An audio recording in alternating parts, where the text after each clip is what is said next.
Good evening. My name's Mike Barr. 7 o'clock. I'm get home before the start of the evening game. This is an important series, I think, in trying to figure out what we're doing with our children. Okay. And in preparing for tonight and bringing Kieran in, I thought about how tough it is to be a parent today with your children. Okay. And how sometimes it's more difficult for the children to be part of that parent. You get my drift. When I was raising my children, things were a lot different. And the strange thing is, the road you're navigating right now with your children in sports is going to become more complicated. A couple of issues that I have to face every day in answering questions from parents and even coaches is, how young is too young for my child to play soccer? My son or daughter is 7 years old, was just cut from her first travel team. What do I tell him or her? Why do some clubs have travel teams to do with? Is it important for my child to play soccer all year? And what about other sports? Will soccer affect my child's participation in after-school activities such as music, theater, and clubs? Is it true that playing one specific sport increases the chance of my child suffering a career-ending ACL injury? Could travel soccer eventually cost my family up to $10,000 a year? What are the Nike Developmental Academies and ECNL teams? Why is it necessary for my son or daughter's teams to travel for almost 2 hours for a 1-hour game? Is it true if you play on the Nike Developmental teams, you have to give up high school soccer? How do I know if my child's paid coach is qualified? Why do we play in so many tournaments? Why does youth soccer have rankings for youth teams across the country? Here's a question for all of you. What sport provides the best opportunity for my daughter to receive a scholarship to college? Anybody have any answers? Shout it out. Golf. No golf? Crew. Okay? So if that's what you want your child to get a scholarship, get her down to the Schuylkill River because she'll have a much better opportunity than any other sport. Okay, we're lucky enough to have a close friend. Originally he wasn't a close friend, he was one of my players. We had a bit of a contentious relationship. But Kieran played soccer at Strathaven, he's an All-American in Millersville, played professionally in Ireland. He's currently an assistant coach at Swarthmore College and is a sports psychologist. And he's here to give you a great presentation, but more importantly, at the end, you have some questions that actually pertain to you. I'm sure he'll be willing to engage those questions and provide you quality answers. So, without further ado, Kieran Ball. Thanks, buddy.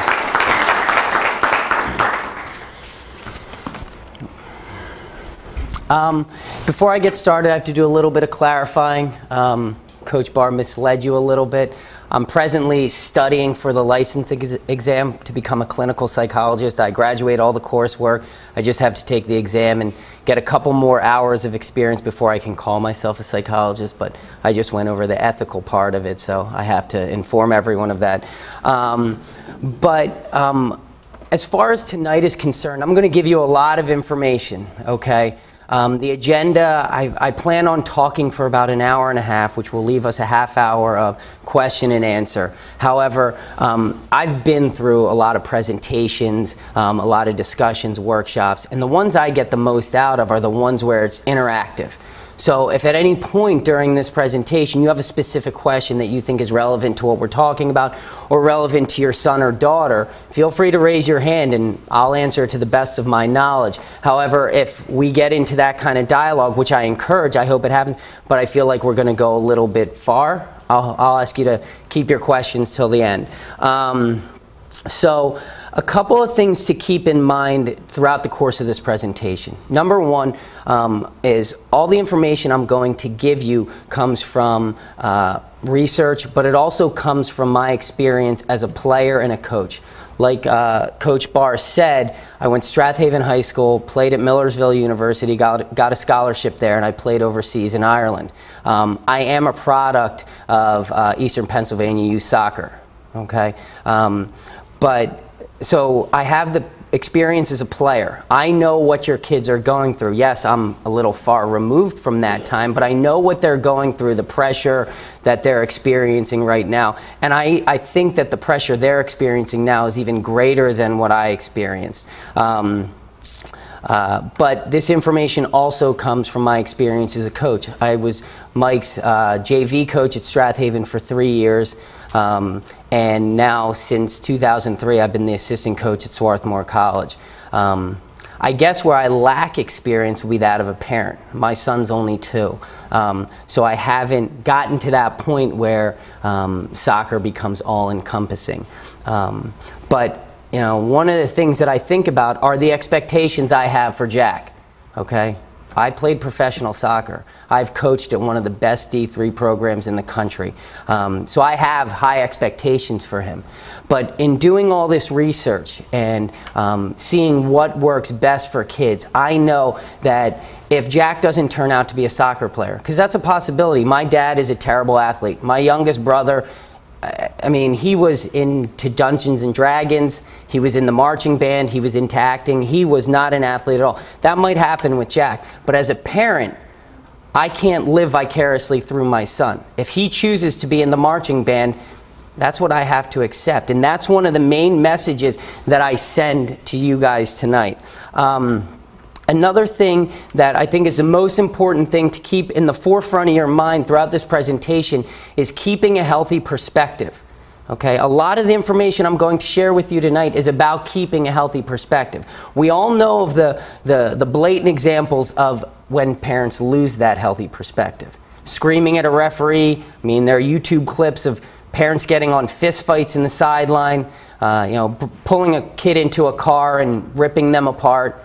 All right, that's the obvious stuff, okay? And luckily that doesn't happen on a more regular basis, so I'm going to address the less obvious stuff. The other thing is, you know, we're going to talk about what kind of pressure you should put on your kid, what kind of support you should give them.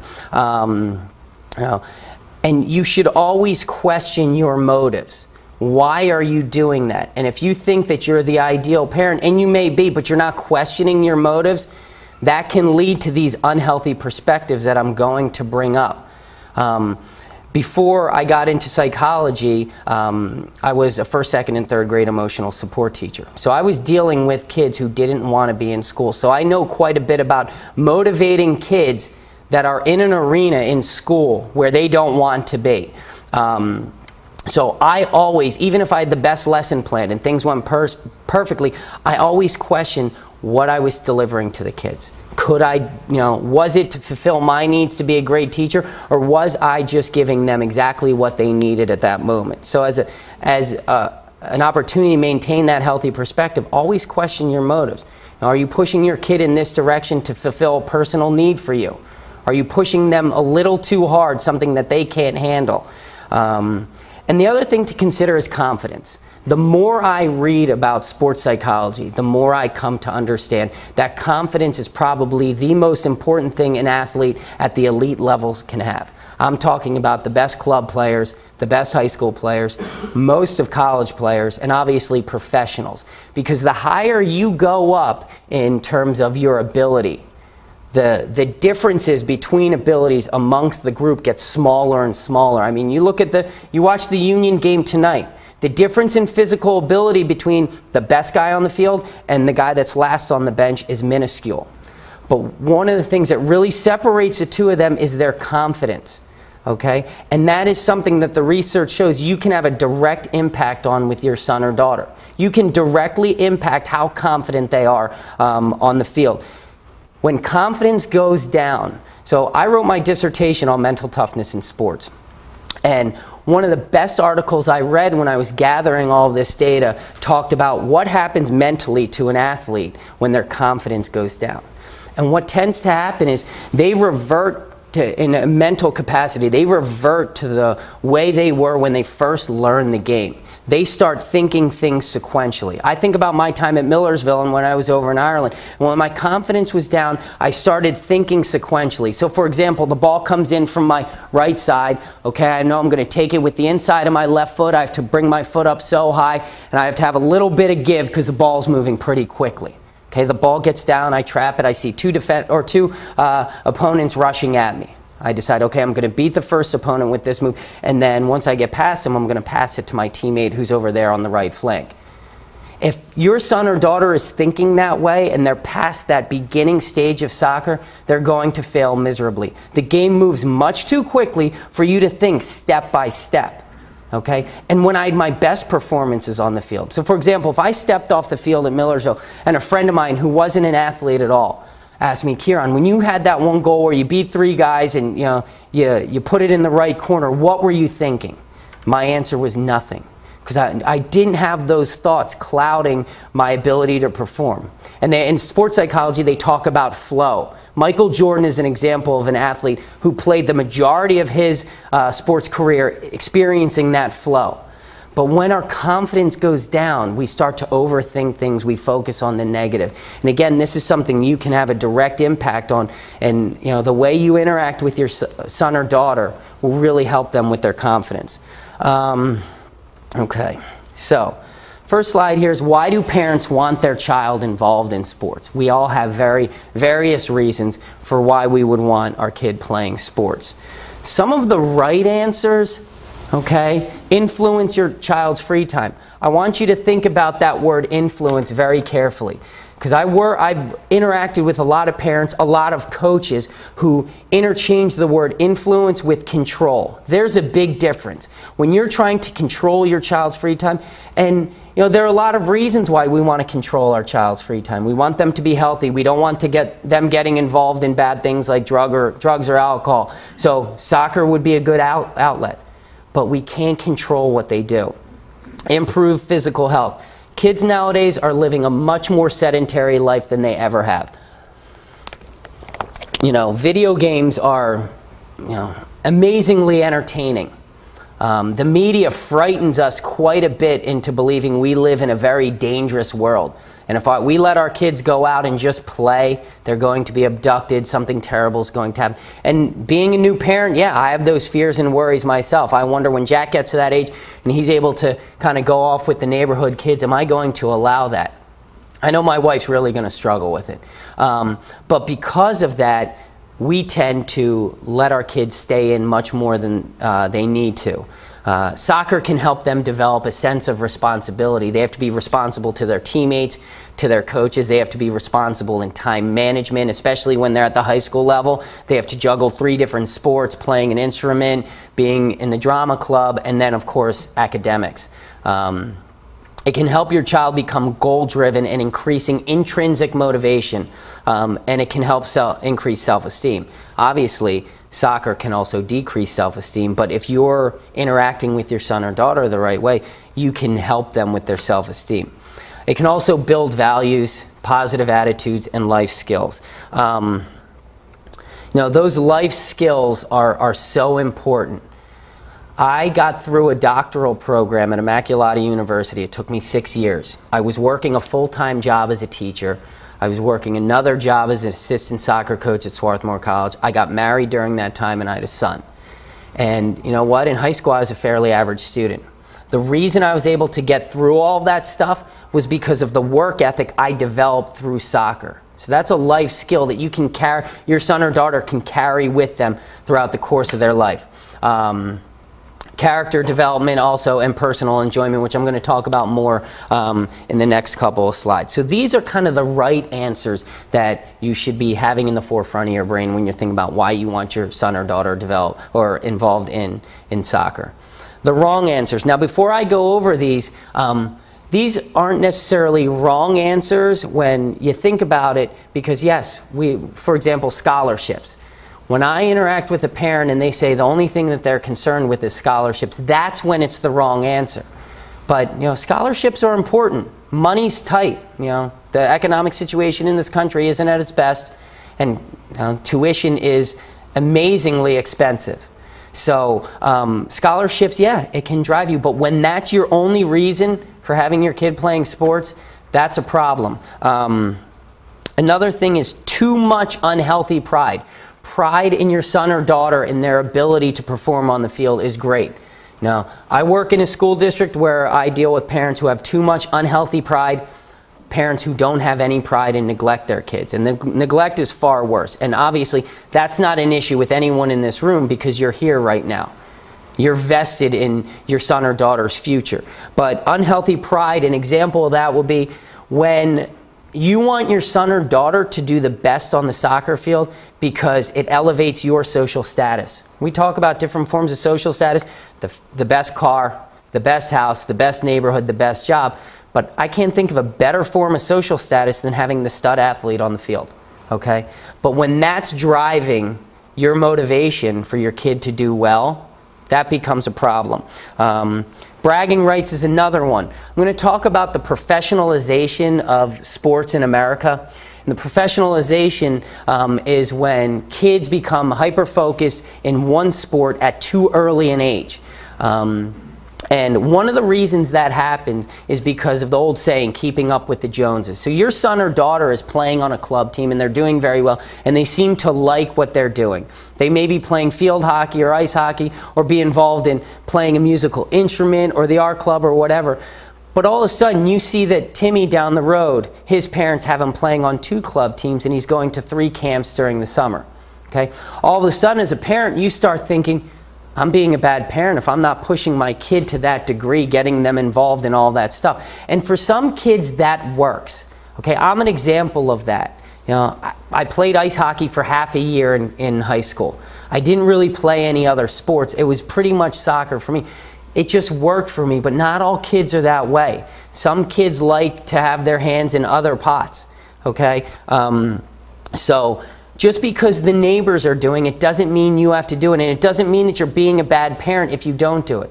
And one of the best things that we forget about as parents is to go directly to the source. Ask our son or daughter, well, you know, Tim's playing on these other teams. How do you feel about that? Do you think that's something you'd be interested in?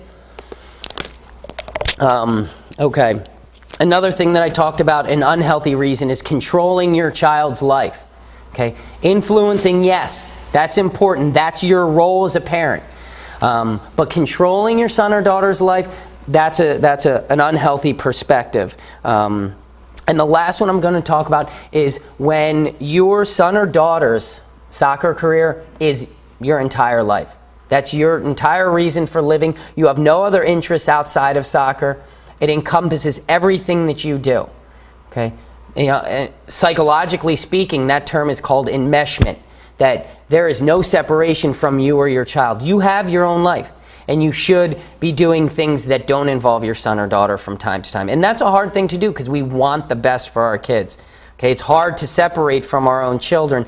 And I have a really interesting slide that talks about humans as a species to why we have problems with that. Okay. All right, so different forms of emotional support. One of the things that you can do as a parent is help your child develop pro-social ways to deal with winning and losing, success and failure.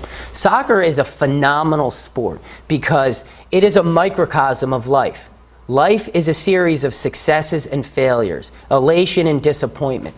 One of the problems that I see with our culture in this country is that I guess for the most part, it's pharmaceuticals companies are sending the wrong message. And the message is that we should be happy and youthful and energetic at all times. We should never be sad. We should never be angry.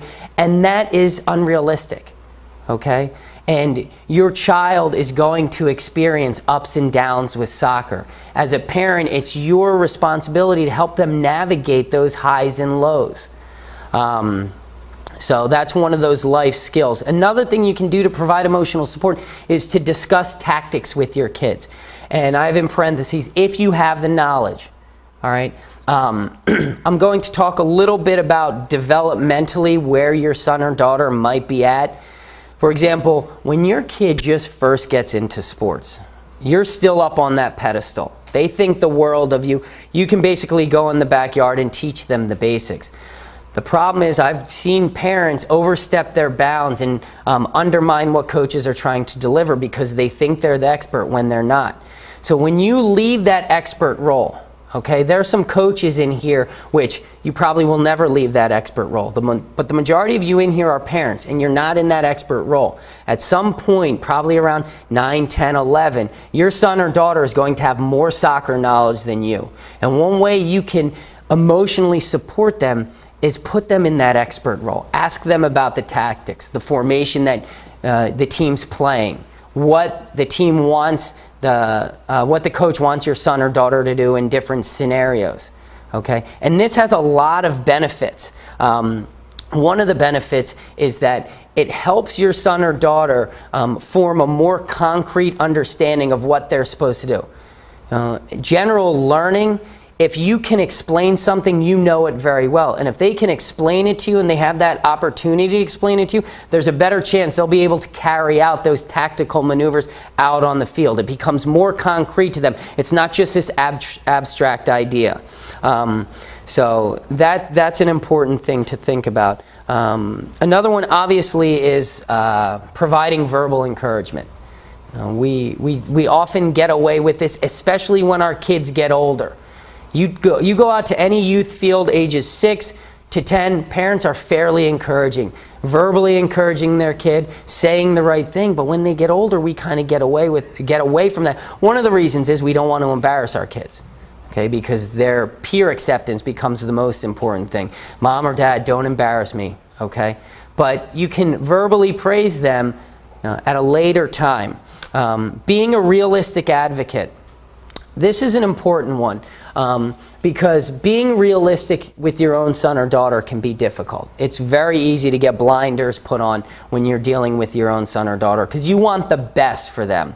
But when I say being a realistic advocate, it means, say your son or daughter is not getting the amount of playing time that you want them to get. You have to be realistic, and if your son or daughter is not good enough at that time, you can't go up to the coach and tell them off because your son or daughter is not playing enough. Maybe they don't deserve it. And as a coach, that's where my realistic perspective comes in. At Strathaven, I had a couple parents come up to me and give me a hard time about why their son wasn't playing enough. Okay? And take a moment to think about what that does for your son or daughter. Is it really going to help their chances of getting on the field? Yeah, if your son or daughter's coach is a pushover, but the majority of coaches I know are pretty strong-minded, confident people. Most coaches, including myself, if I have a parent that comes up to me and gives me a hard time about playing time and does it in the wrong way, it really hurts their son or daughter's chances of getting on the field. I start to get pissed off about it. Let me see. So another thing that the emotional support you can provide is shedding light on life lessons in sports. I talked about the work ethic, respecting authority. You can shed light on how they're developing the ability to regulate their emotions through soccer. Soccer emotions go through the roof, and if they're the type of player that's getting red carded or yelling at their teammates or throwing a tantrum on the sideline, that's when you as a parent at some point needs to step in and interact with them, okay? Role model for them. Talk to them about solutions or problems. And a little bit of advice. So I worked with little kids, first, second, and third graders who had a lot of emotional problems. One of the mistakes we make as adults is we devalue their own feelings. So we have a kid on the soccer field that gets really upset because they're not playing the position they want to play and they throw a tantrum. The first thing we tend to do as coaches and parents is say, well, don't be mad about that. It's not a big deal. Well, guess what? We're sending the wrong message because to them it is a big deal. The first graders that I had in the classroom, when they weren't first in line, they threw a temper tantrum. And yet, to me, that's not a big deal. Who cares? But to them, it's the most important thing. So my advice is, when your child is experiencing that emotional dysregulation, is validate their feelings. I can see you're upset about this. I can see you're angry about this. What are you going to do next? What are you going to do about that anger? And help them problem solve. If they say, well, if Joey doesn't pass me the ball, I'm never going to call him again and we're not going to hang out on the weekend. That's an unrealistic way to solve that problem. Or if the coach doesn't put me in anymore, I'm going to quit the team. That's when you have to step in and help them problem solve in a healthy way. Another thing, one of the life lessons in sports is it teaches a lot of really important social skills. You know, soccer is a social event. Teammates, coaches, parents, it can teach them ways to socialize with their peers that children in sports don't get that opportunity. Okay. All right, so the reality of playing in college for high school seniors. Unfortunately, I couldn't come across any stats on women's sports, but I have a little bit of information from an article that I came across. So I have all these sports, but if we look at men's soccer, 3 out of 50 kids who play high school soccer will go on to play in college. Seems like a really small number. Now, EPYSA has a really strong background. They're doing the right things, and that number is probably a lot higher in this area because it's a hotbed for soccer. But overall in this country, 3 out of 50 kids go on to play college. 1 out of 1,250 of those 3 will be drafted out of college. So those are really small numbers. So I'm giving this to you so you get a better understanding. Because I would say the majority of you are here because you may have aspirations and hopes that your son or daughter will play in college. And again, there's nothing wrong with that. But when that becomes your driving force for motivating and pushing your kid, you've got to reconsider how you interact with them. And the thing is, don't let the idea of a scholarship force you into developing that unhealthy perspective that I talked about. My senior year at Strathaven High School, Strathaven's one of the best high schools in the area for soccer. Many state titles. While I was there, we didn't win any state titles, but the year after they won, so we had some really good players. My senior year, there were about 10 of us that graduated, and out of those 10, one of the best soccer high schools in the state, only 3 went on to play in college. And out of those 3, myself, I was the only one that played all 4 years. The other 2 guys quit after their rookie and sophomore years, okay? So I share that with you because the fact of the matter is most of your children can use soccer as a springboard to help them get into college and get into a more prestigious and a better college, but soccer is not going to be the answer for them. They're going to move into another direction. Again, the guys that I graduated played on state teams, played on ODP teams, played on the national level, really good programs, but they never went on to play professionally because it's just so hard to break into that. Okay, so I read a really good article in the New York Times, and it was talking about scholarships in this country, and the Villanova field hockey coach was interviewed in it. And one of the most important things that she said was, as a top D1 school, she said she is recruiting ethical and good parents as much as she is recruiting good, talented players, okay? Because when you recruit a player, you're not just recruiting the player, you're recruiting their family. You're with them for 4 years.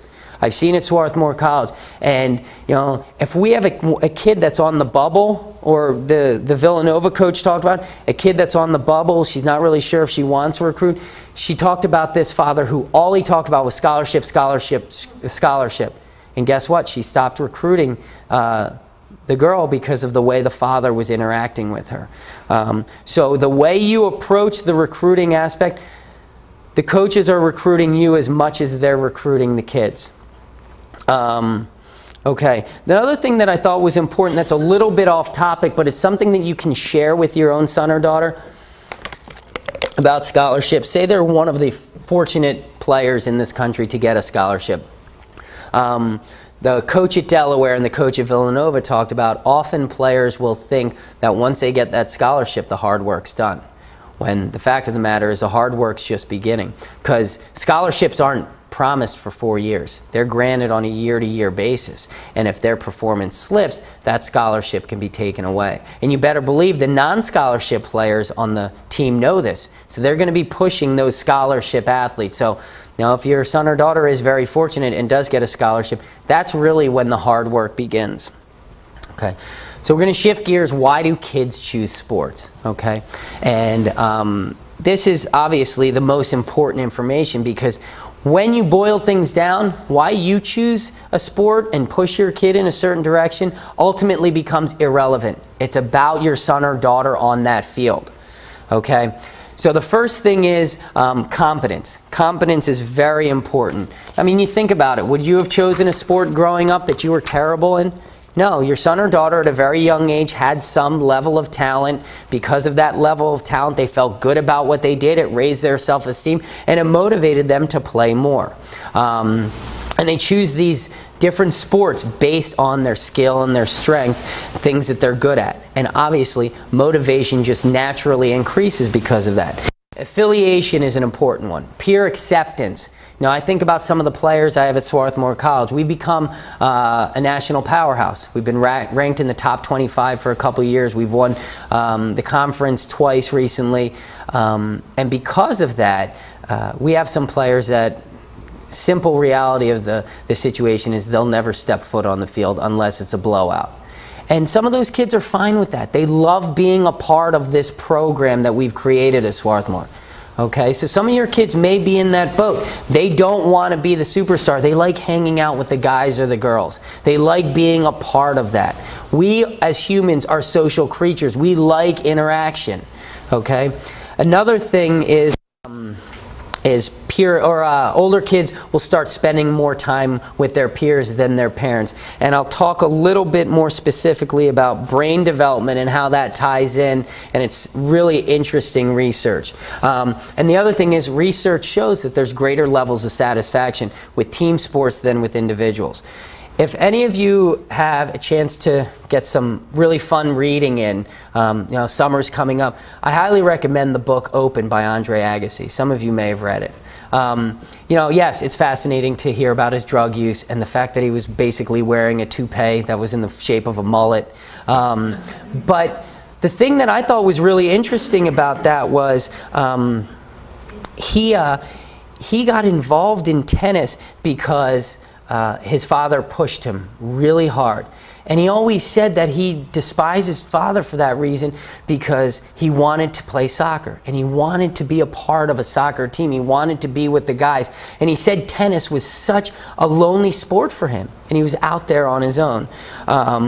So that's you think about that affiliation. That might be the driving force with your kid. And obviously I've talked about physical activity, kids growing more sedentary.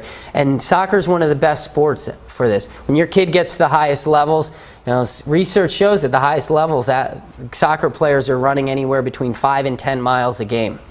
Okay? So now the wrong answer is that kids get involved in sports. Okay, at Swarthmore College and with Mike Barr, we do a day camp over the summer that we have kids from the age of 6 to 14. And often we'll have kids that are just kind of going through the motions. They don't really want to seem to be there. And the majority of the time when I confront them about what's going on, they say, well, why are you here? Mom and Dad's making me. And that's the wrong answer. If I come across a kid that says, Mom or Dad's making me be here, and I understand the motivation. It might be a kid who's overweight. It might be a kid who needs to spend more time with his peers and less time behind the computer. But if they're being forced to be there, they're not going to get any better. They're not going to have fun. And ultimately, it's going to fracture your relationship with them. They're going to become resentful. Think about times when you've been forced to do things against your will. The people that are forcing you to do it, bosses, you get pissed off at them. Another one of the wrong answers is that an older sibling does it. Now, this is a very common answer. Older siblings in general will typically play the same sports. They have the same genes, they were raised in the same environment, and because of that reason, they tend to have similar interests. But if that's the main reason why your son or daughter is playing a particular sport, it's going to become problematic. Another answer would be to get into a good school. Now, this answer is healthy. It's fine. There's not a problem with it. Unless that's the only reason they're playing sport. They see it as a reason to get into a good school. I mean, I use soccer to get a scholarship, to get into a good school, and but that wasn't my main reason for doing it. I did it because I love the sport. So those would be kind of the wrong answers. But the number one reason is fun. And as we watch our kids grow, at young ages, this is obvious. They're out there to have a good time. All right? But as they grow older, the fun kind of goes away. And you think about professionals at the highest level. You don't think about how much fun they're having out there. It's a job. It's, stakes are very high. But the players that are doing the best at the professional level are the ones that are having fun out there. If they're not having fun, their performance is going to go down. A study that I came across recently, 25,000 kids, fun was the main reason for doing it. Okay, and I've worked with a lot of players at Swarthmore College where the stakes are very high. And yes, we want to win. Okay, that is our main objectives as coaches at Swarthmore College. But we also understand that if that objective of winning supersedes just having fun, we're not going to win. The kids are going to be miserable and their performance is going to suffer. A couple of the other main reasons for sport participation: free choice, involvement, competence, and future opportunities to play. Again, all of those things, you put them together, they're more likely to result in kids having fun out there. They're getting to choose a sport they want to play, not a sport that mom or dad makes them play. They're involved with a group, they're good at it, and there are opportunities for advancement. Okay. So I came across an article, 2004, found that players that progress to the more elite levels is associated with higher parent involvement. Now, I want to make sure you don't take that the wrong way. It doesn't mean that you have to all of a sudden forget about the boundaries between you and your son or daughter, between you and the coach. It doesn't mean that you have to be that over-involved parent. And I think the reason for this more involvement is when they get to those elite levels, they're going to need more support, emotional support, financial support, traveling with them.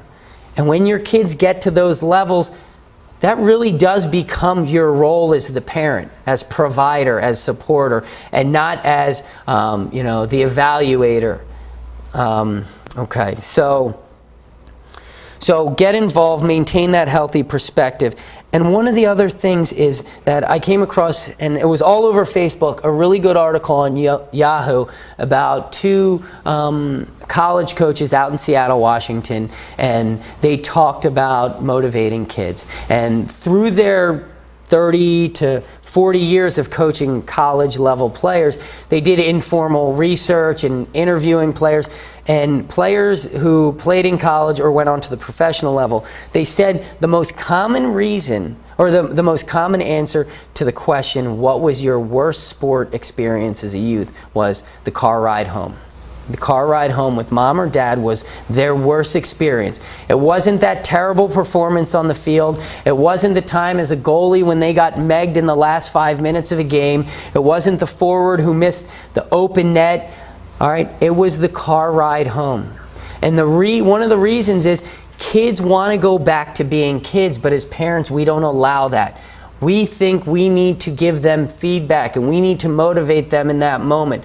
But think about it. Their emotions are high. They want a little bit of separation, and you're keeping that anger or that frustration going by asking them questions or by trying to motivate them, or unfortunately by yelling at them and demeaning them.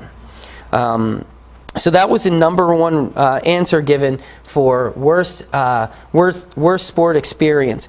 The best one was, the best sport memory was when mom or dad just said, "I just love watching you play." Okay, I mean, and that's very simple, but it's very powerful.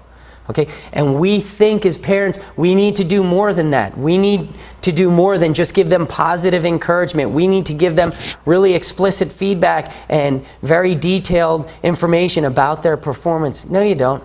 Okay? Now, again, I forgot to mention this at the beginning. You guys are the experts when it comes to your kids. You know them better than anyone else, so you should know how to motivate them. So, for example, my mom was, my parents supported me very well. All right, they gave me what I needed. They helped me work through the rough times, but they didn't push me too much where I steered away from the game. And my personal experience in terms of how I interacted with my mom was, I knew she would give me very realistic feedback. I would ask her, what did you think? Okay, and the reason I went to her was because I knew she wasn't going to BS me. But she did it in such a good way. I'd say, "So what did you think of my game today?" And if I had a bad game, I knew it. I just needed her to confirm it. She would say, "It wasn't your best game. You had a couple opportunities to score where you missed." But she always ended it with something positive. Your work rate was great. You know, that one ball you played to Tommy was just incredible. No one else would have seen that on the field. Your vision was incredible. And in psychological terms, it's called the recency effect. When you're interacting with your kids, make it a point to end with something positive all the time. And the recency effect shows that we are more inclined to remember the last thing that we hear. So my mom would give me realistic feedback. If I did poor, she let me know. But she always ended it in something positive. And because of that, I was a real confident player. I always thought, oh yeah, mom mentioned that really good thing. Okay? And when you think about confidence, the superstar on the team has a very different mentality than the average player on the team. And the mentality differs in terms of their confidence. The average player will make a mistake and relive that mistake over and over and over again. And why do they do that? They do that because A, evolution, I'll talk about in a minute, but B, we trick ourselves as humans. You guys do it at your job, you do it as a parent. You think that if you think about a problem over and over again, you'll come up with a better solution. And 9 out of 10 times, you already have the best solution for the problem. Okay? But in terms of evolution, our ancestors were hardwired, and therefore we're hardwired to remember the negative. So they were bit by a rattlesnake, and they were on their deathbed for 3 to 5 days. They had to remember the sound of that rattlesnake to avoid it in the future. They ate rancid meat. They had to remember that taste so that they didn't do it again. Now, a more common example, there was a book I read recently called The Anxiety Switch, where a therapist was working with a client in Manhattan. And this client had minor panic attacks. And after a lot of work, they discovered a pattern. This person had panic attacks when it was a clear blue day. All right? And after more therapy, they discovered that this person was near the Twin Towers when the terrorists attacked. So their brain automatically associated clear blue days with the chance of some kind of attack. But our brains are hardwired to do that. And when you start focusing more on the positive, you're fighting evolution a little bit, but it is helpful in the long run. So you have these players who are average, and they relive those negative experiences over and over again. And what happens to their confidence? It goes down, and we know that when confidence goes down, performance goes down. However, you have these good players, the superstars, they do something poorly, they don't ignore it, they learn from it, and they move on. The best soccer players are the ones, when bad things happen, they have that short-term memory. But when they do something good, they relive it over and over and over again. Their confidence goes up, their motivation goes up. And when you put that positive spin on the feedback you give them, you find that silver lining every time you talk to your kid, their confidence is going to go up. They're going to be more motivated to get after it. Okay, if their confidence goes down, they're going to flee the situation. They're not going to want the ball in the last 5 minutes. They're going to be thinking, oh, I hope I don't get the ball because I'm going to mess up again. And as a parent, you have direct impact on that. Okay. Support can be paradoxical. All right, the wrong kind of support is controlling, it's excessive. You're overemphasizing the sport. All you care about is winning.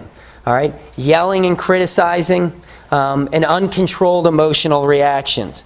Now, think about your role as a parent.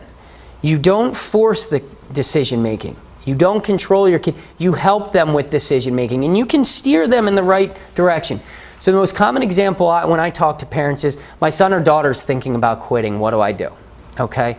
And when I talk to parents about that, I let them know, A, if they're going to quit, they're going to quit. Okay? If their mind's already made up, their mind's made up. But you can do things, maybe it's a temporary thing. Maybe they're just going through a rough patch, and we know kids are impulsive. They're living in the moment. They just want to get out of that tough situation. Maybe things aren't going well with their teammates or their coach, or for whatever reason they want to quit. One of my suggestions is, when you start a season, lay the groundwork with your son or daughter. Let them know there are going to be tough times in the season, and if they choose to play now, they're making a commitment to the team for the whole season. Even if times go rough, you have to finish the season. Okay? So if they do decide that it's getting too tough, they want to quit, you can always fall back on that. Remember, you made a commitment. And you're not forcing a decision. You're reminding them of what they committed to. Okay? And you're also role modeling healthy behavior. You want them as an adult, when they make a commitment to something, that they see it through. Okay? But say you don't give them that groundwork in the beginning. Okay? A strategy you can use with them is say, okay, are you really sure you want to do that? And they say, yeah, I've made up my mind. You say, listen, do me a favor. Just give it one more week and see what happens. Now, I've done that with a lot of kids. They see, okay, they refine their enjoyment of the sport and they decide they don't quit. Say the week goes by and they decide they still don't want to play. Then you say, okay, well, you made a commitment to this team and I want you to, do something that's very mature and act like an adult. Because you're quitting, it is your responsibility to inform the coach in person that you're quitting, and you have to tell your teammates.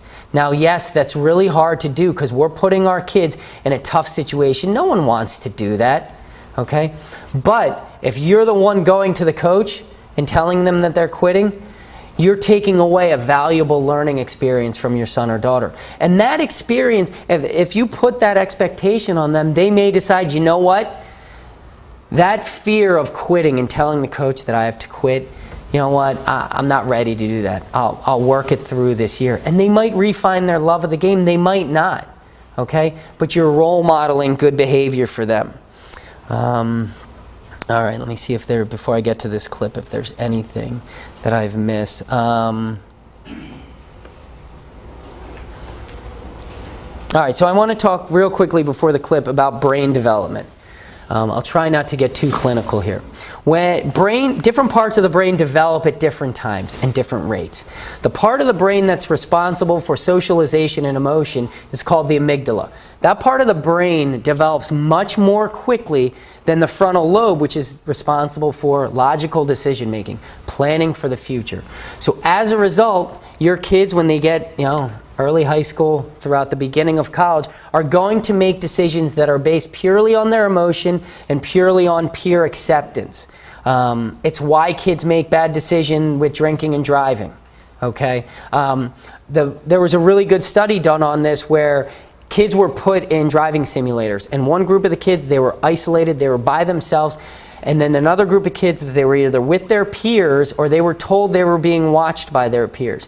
And the group that was with their peers or told they were watched by their peers made a lot more mistakes. And the reason was because their attention was taken away. They cared more about that conversation with their peers.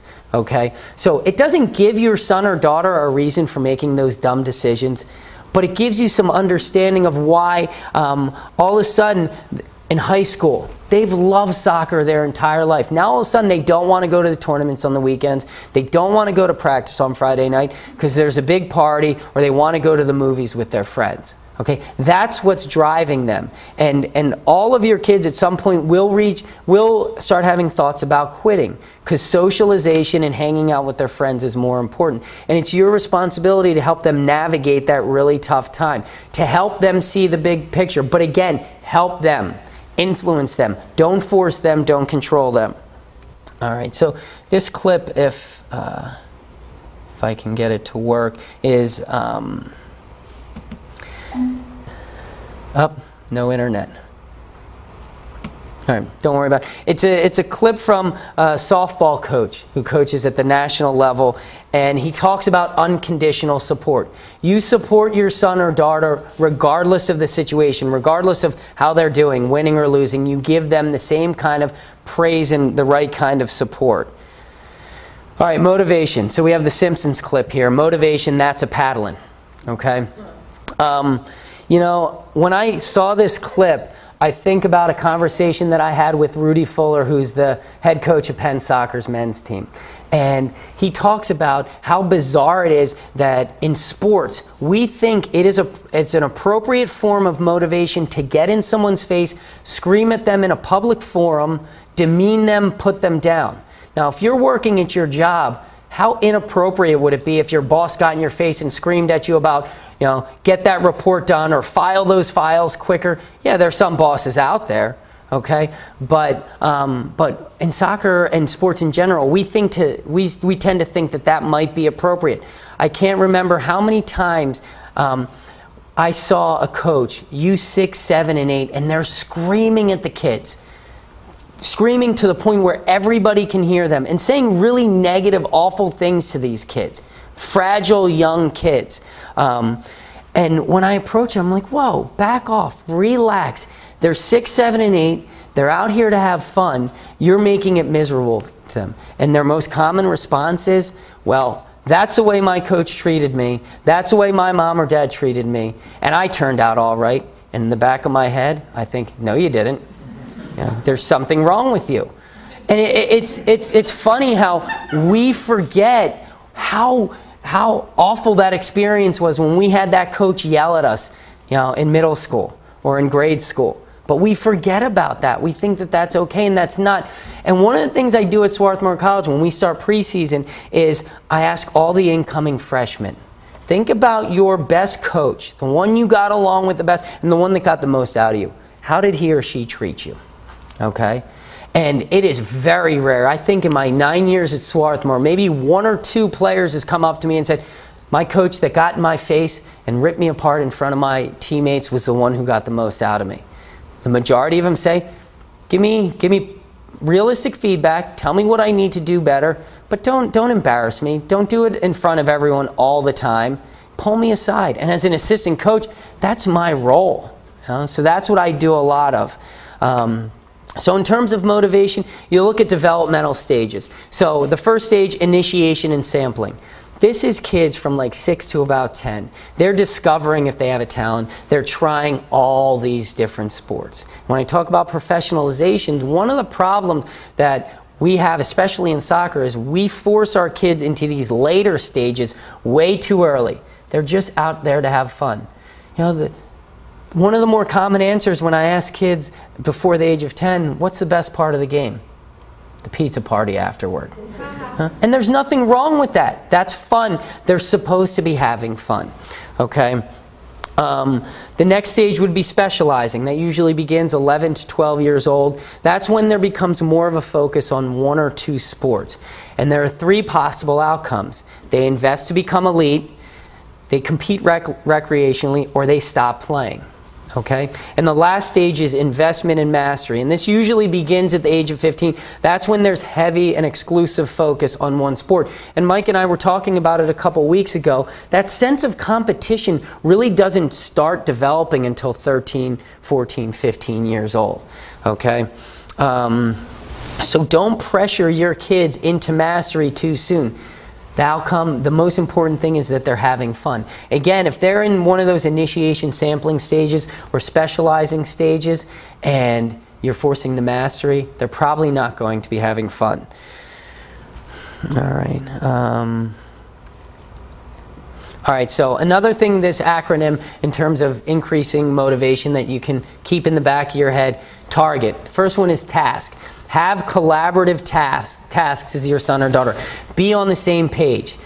If you're the parent that wants their son or daughter to have that scholarship, there's nothing wrong with that. But if they're the kind of player that just wants to have fun, getting that much better isn't that important, that relationship's going to become very turbulent. If you want them to become the elite player, and that's not a top priority for them. Next one is authority. Democratic leadership works. Leadership, you are the leader, you are kind of the decision maker, but it has to be democratic. You can't be the dictator when it comes to telling your son or daughter what to do, even at a really young age. You have to allow them to make mistakes. Recognition, you always recognize effort and improvement. Okay? Grouping, mixed ability grouping. This is one of the things that youth soccer's gotten away from. A teams, B teams, C teams at an age that's way too early. Kids develop physically, mentally, in terms of their talent, emotionally at different levels. And if we separate kids too early, those kids on the C team, they don't have a sense of pride. You know, that's the diamond in the rough that we might have lost. The kid that just needed another year or 2 to grow a little bit. Evaluations. They should be private and individual. And again, you have to realize your role as a parent. Young age, yeah, you guys probably have enough expert knowledge where you can evaluate them, give them feedback to help them improve. But when their level of expertise surpasses you, let the coaches do the assessing and evaluating. And then timing. Again, that idea of kids developing at different times. I'm a good example of that. Now, I know I'm not the biggest guy in the world, but I developed, I didn't start going through my huge growth spurt, as you can see, until about 10th or 11th grade. And because of the way my parents supported me, Mike and I, years ago when I was coaching with him at Strathaven, he came across pictures of the freshman team my freshman year. And even the smallest guy on the field, I was head and shoulders shorter than him.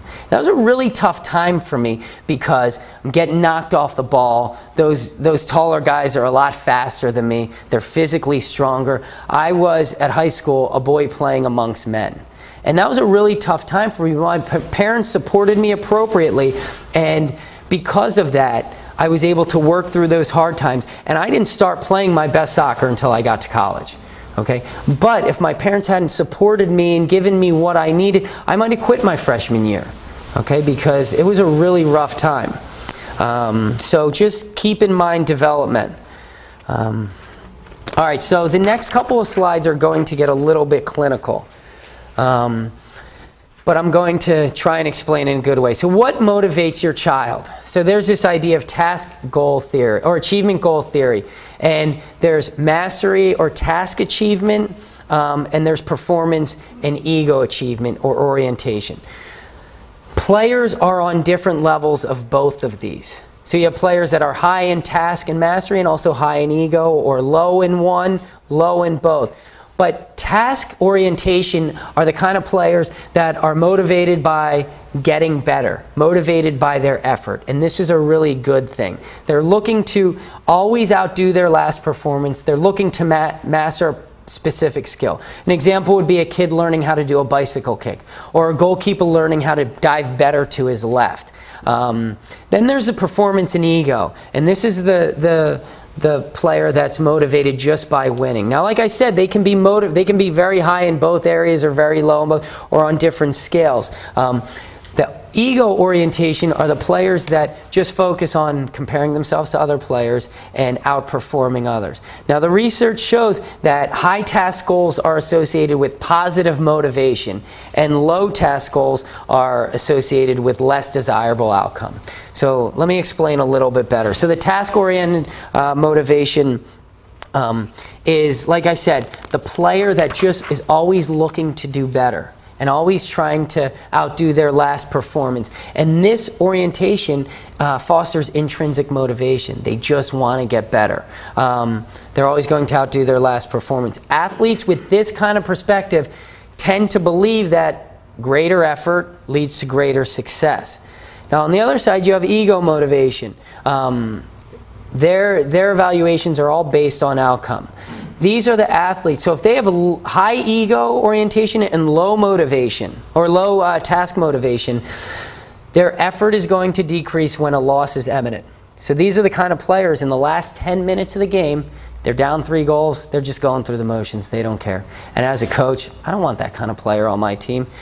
They're the kind of players that don't want to go to practice when their team's going through a rough time. They lose 3-4 games in a row. And the motivation is always intrinsic, always to win, always to beat others. Now, I don't want to give you an unrealistic perception that this is always a bad thing. I want players who are high on both of these scales. I want players who winning is so important to them. They're always trying to outperform their opponents. But I also want players who, when we go through rough times, aren't going to give up. A good example of this would be my freshman year at Millersville. We weren't that good of a team. We were 5-11, bottom of the conference, and a couple guys that were in my rookie year transferred. And I was thinking about the same thing, thinking about transferring or just stop playing soccer altogether. I didn't because, yeah, it was terrible to lose as much as we did, but I had a sense of personal pride because here I was, a rookie, started every game, and that motivated me to see it through the rough times, okay? So it's not important to try and get your kid to lower their ego orientation, but it is important to try and get them to see the value in putting effort in during the rough times when things aren't going that well. Okay. All right, self-determination theory. Again, this talks about sports are a public event. And there's this sense of relatedness, competence, and autonomy. We've talked about competence. Autonomy is when you feel like you have control over your future. You can make those decisions because you're making the decision, not because your mom or dad's making the decision for you. But the main reason I share this slide is because of that aspect of relatedness. Being connected with the other teammates. So when I went to Ireland, it wasn't the best experience for me. Yeah, everyone would have thought, here I am playing professionally in Ireland. It's what I've always dreamed of. But it wasn't the greatest experience for me, and I didn't see it through. I left early, and I shouldn't have. One of the reasons, and Coach Wagner, the coach of Swarthmore College, always gives me a hard time about this. I left for a girlfriend, okay? I kind of regret that. But another reason why I left was because I wasn't connected with the team. Here I am, as they deem me, a Yank showing up in Ireland, taking a starting position from one of their buddies. And they had this idea that Americans were terrible at soccer. And yeah, rightfully so. It was 2000. You know, American soccer still isn't highly valued on the global scale. So they thought I was kind of a joke. Okay? But because I never connected with any of the guys on the team, and for, you know, in reality, they kind of shunned me. They were jerks, and that was one of the real strong reasons why I left.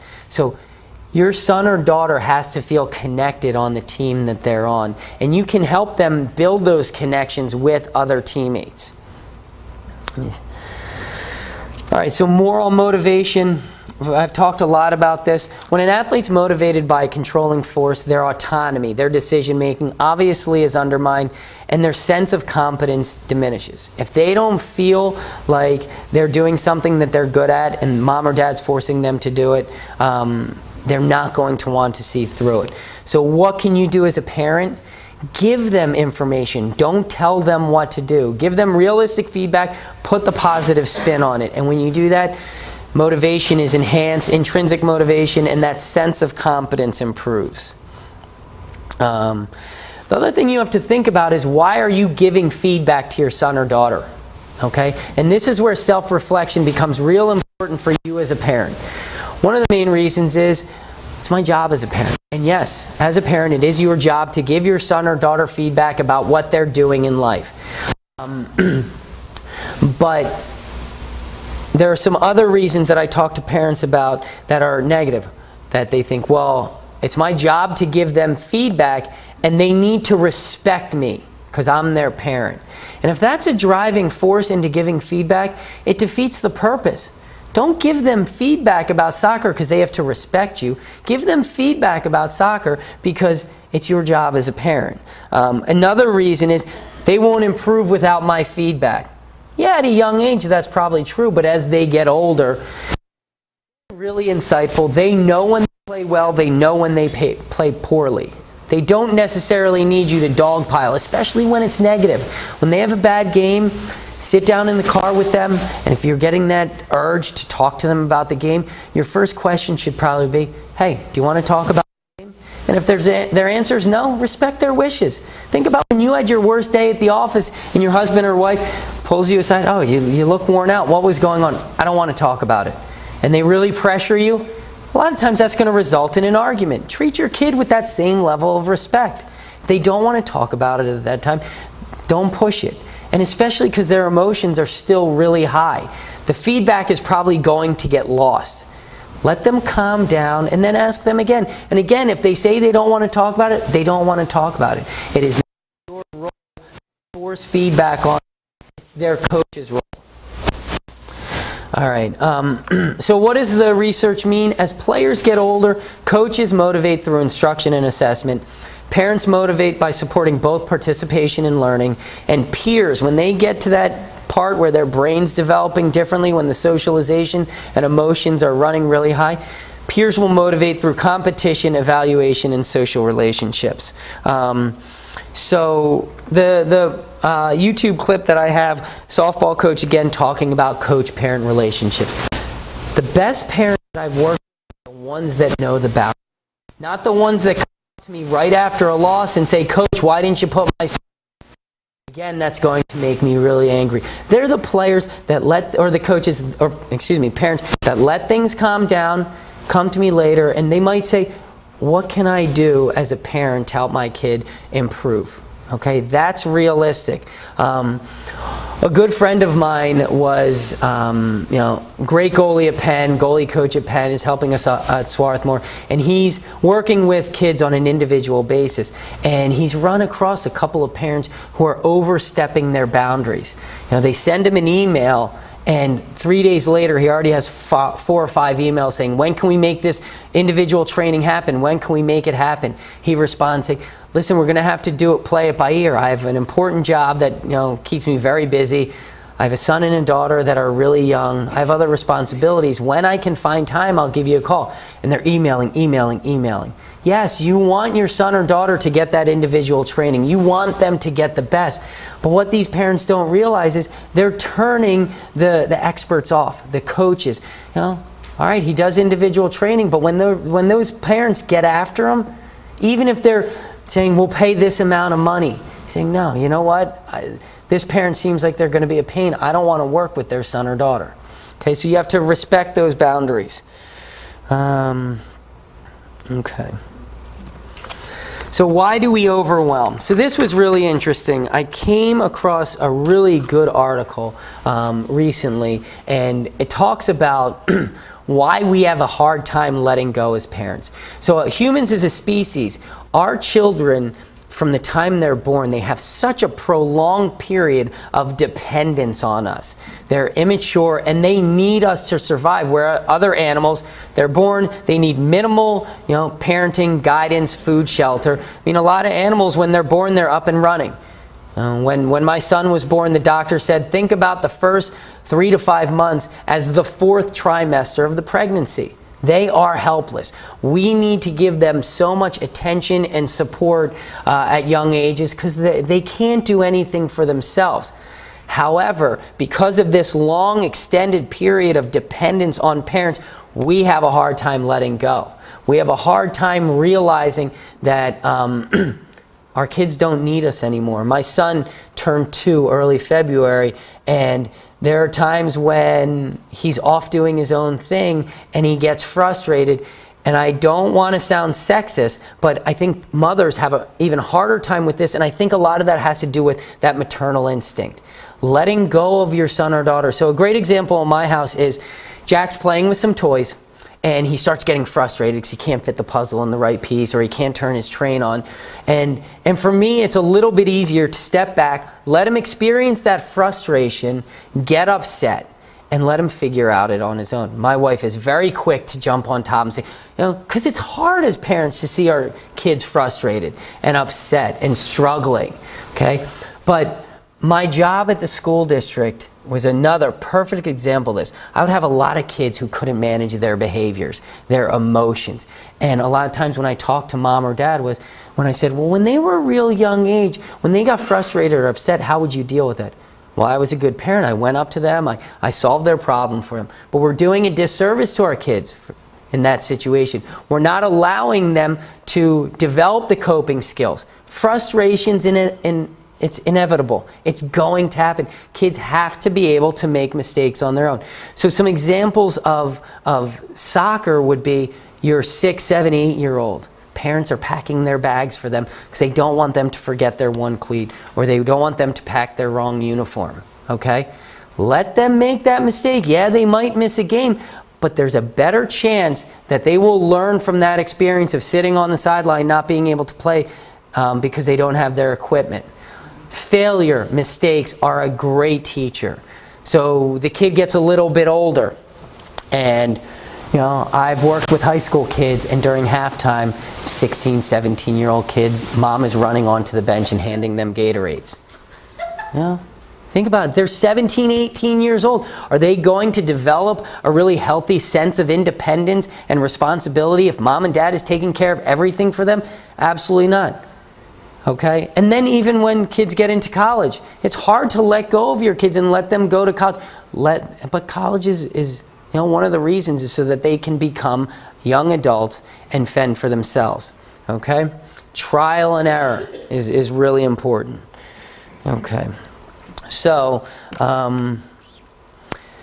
parent versus child perception. So all this information comes from some really good research.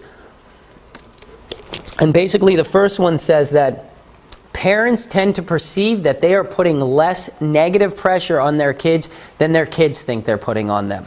Okay? Second one is that parents tend to rate their level of helpful support as higher than their kids rate it. Okay? Third one says increased pressure from dad tends to result in negative feelings within the kid about their sport. Fourth one is parents report more positive feelings about how their kid perceives sport. So you tend to think as parents that your kids are having a lot more fun and having a much more positive experience than they really are. And the last one, at least we're on the same page in one aspect, is that we rate levels of skill, us and our children, as kind of the same. All right. So what does this say about us? It says that our kids are perceiving that we put too much negative pressure on them, don't give them enough positive support, and we think that they're having a lot more fun than they really are. Now, this is really a tough pill to swallow, because there are a lot of us in the room who are doing the right thing, okay? And yes, your son or daughter's perception is probably a little bit skewed. But that's when you have to pull your ego out of it a little bit, because your perception is completely irrelevant when they're on the field. Their perception is the most important thing, okay? So the next couple of slides, I got some information about an article, Elite Tennis Players. And there's crossover in all different kinds of sports. The information said that when parents focus on one sport, overall personal development suffers. I mean, that's fairly obvious. If your kid is just doing one thing, their ability to develop as a well-rounded person diminishes. 20% of junior tennis players said their players displayed inappropriate sideline behaviors. The coaches said that 36% of parents created problems.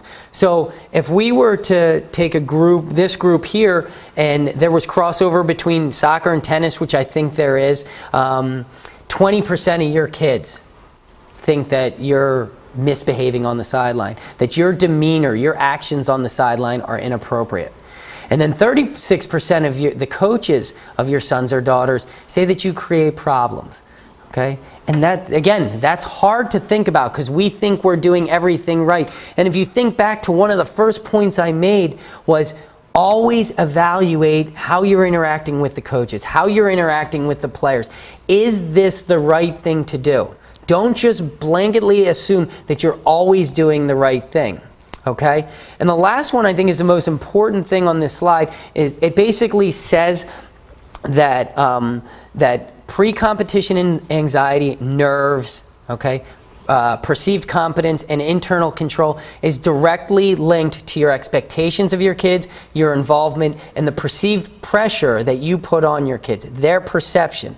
Okay? So you have direct control over how nervous your son or daughter is before a game, how good they think they are, and their sense of autonomy, how independent they feel they are. All right, so I've talked a little bit about the professionalization of youth sports throughout this presentation, and this is when you're just focusing on one sport. And if they're at the developmental level, 13, well, I'd say probably about 14, 15, 16, 17, this becomes pretty normal, because kids get away from that. Okay, you know, for me, it was like, I didn't really want to play ice hockey. I was never tall enough for basketball. I really excelled at soccer, so I'm going to focus more on that. But as a kid, I played baseball, I played hockey, I was swimming. I was doing a whole lot of different things. The problem is we tend to force our kids into this professionalization role before they're ready. And one of the examples is club soccer is becoming so important. It's this year-round thing. And there was an article, I want to say in the New York Times again, where some club soccer teams are making the players on the team pick between club soccer and high school. Now, that furthers this idea of professionalization. So what professionalization does, now again, you're the expert on your kids. You know if your kid's going to benefit from playing all year round. If they're just that kind of kid that loves soccer so much that that's what they want to do. But a lot of kids are more likely to experience burnout because they're never given a break, physically and mentally. The physical side is pretty obvious. When our kids play all year round, they're going to become mentally fatigued, physically fatigued. But we don't think about the mental fatigue. Their brain needs a break from sport. Okay, professionals, have breaks in the season for a reason, not just for the physical, but for the mental. The other thing professionalization does, it increases the chances of a sport-specific injury. In soccer, it's knee, hip, and ankle problems. An in-step pass is a pretty unnatural movement. And if kids playing soccer all year round, increases the chances of those kind of injuries. And I talked about giving the mind a rest. The picture I have here is Urban Meyer. He's now the head coach, football coach at Ohio, and he was the head coach down in Florida. Big-time coach, millions of dollars. He's an example of burnout, and he's a coach. He's making millions of dollars. His job is year-round, recruiting, coaching, publicity, making the best out of his program. For the past, I want to say like 2-3 years, he quit. He physically had to go to the hospital because things were breaking down in his body. He experienced burnout as a coach. A grown adult, he experienced burnout from the physical or the mental. There was no physical with him. He's a coach. And his personal life suffered, his relationship with his wife and his kids suffered, and I really commend him. He had the insight to say, you know what, I love my job, I love the money I'm making, but I need to take a break. And he took a break. He left. They were winning national titles. He left because he knew it wasn't healthy for him. Okay? All right, so 5 warning signs for parents. Again, you may have come across this information because it was on, I saw a lot of friends who posted on Facebook. If you're yeah, question. What's that? Year-round stuff. Yeah. Sports. Mm-hmm. So maybe when I grew up, I mean, it was basically, I played soccer, basketball, baseball, and golf. Sure. So it was basically, you just had your season and you were done. Yeah. Both boys played travel soccer. Mm-hmm. My biggest complaint was with soccer is, well, why can't we start the season earlier and have the state cups in the end of the fall and just not be playing in the spring, because the kids want to play baseball. Sure. And they're all getting yelled at by their baseball coaches because the soccer coaches say because they want to win state cups. Right. And they say, you got to be at the outdoor state cups. We got to win because this is a wicked publicity. Right. And they can't be at a baseball. And that's a good My actual criticism, and I'm sure these Sure. things great, and I says I think they should be in the fall. And this is where you walk that fine line of doing what's right by your kid. There's no clear-cut answer. As a coach at a high-level school, I want to win. So I kind of like the kids that play all year round because they tend to be maybe a little bit better. They have more experience, but. Yeah. Oh, well, and that's your role as a parent. So you have to help your child navigate. If they want to play all year round, allow them. But maybe that's not the best scenario for them playing all year round. Maybe they need to go to a different team where the expectations are a little bit different. I grew up in a time that was a little bit different, where you played one sport in the fall, another sport in the winter, and another sport in the spring. And there's nothing wrong with that because there's so much crossover in various sports. You can learn a lot of important soccer-specific skills in basketball and hockey and lacrosse. We have a player at Swarthmore College who's a starting player on the lacrosse team. He's phenomenal, and that benefits him because he's staying physically active, he's staying healthy, but he brings a little bit of a different mentality to our soccer team because of what lacrosse teaches him. And as a parent, you know your kid the best. You have to help them make those right decisions. And if it means pulling them out of this high-pressure soccer team where your values and your expectations don't gel with the coach, allow yourself to do that. If you know it's wrong by your kid, and it's hard because it might be a bruise to your ego, and other parents that live on the same block, I can't believe you're pulling your son or daughter from the team. You know what's best for your kid. And that's the thing, because you have this tug and pull. Do I succumb to all these pressures, or do I do what's best for my kid?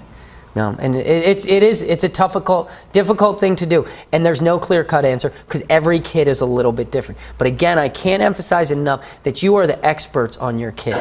You know them better than anyone else. At this age, you know them better than they know themselves because you have a lot more insight. Okay, so you have to do what's right for them. So another good example of that was when I was growing up, it wasn't these ODP teams, it was state teams, which were kind of the highest level, the state teams. I made the state team as, I think in 7th grade. Big accomplishment, I was so proud of myself. I hated being on that team, okay? I wasn't getting much playing time because I wasn't, to be honest, I wasn't as good as most of the guys on the team. I was a lot smaller. I wasn't getting enough playing time, and the egos on that team were driving me crazy. Okay, so my parents gave me the opportunity, said, do you want to try out? And for me, it was like, yeah, I'll try out again. But now that I look back, I self-sabotaged. I didn't try my best during tryouts because I knew deep down in my heart that I didn't want to be a part of that team. Okay? And as parents, you have to help your kids navigate that. Give them the opportunity, let them say, listen, this is what I'm thinking. So you as a parent say, this is what I'm thinking. I'm thinking that this team is going to hurt your chances at baseball and that you're playing too much. What do you think? And if they say, no, I really like being on this team, let's try and find a way to make it work, then you approach the coach and you tell them your concerns or whatever. But if it boils down to it's going to be bad for your kids and your kid ultimately doesn't want to do it, you have to help them make that decision, okay? But that's a good question. So 5 warning signs for parents. When we neglect sportsmanship in the face of winning an individual games. Those of you who are Eagles fans, Terrell Owens is a great example of this. He is a huge problem in football, causing fights in the locker room, saying bad things about his teammates, yet he was this superstar, so everybody tolerated him, and we do this way too often. I've made this mistake at Swarthmore College numerous times, okay? But sportsmanship is very important because we want to teach our kids important life lessons. Having different goals in your kids is a warning sign. I talked about that.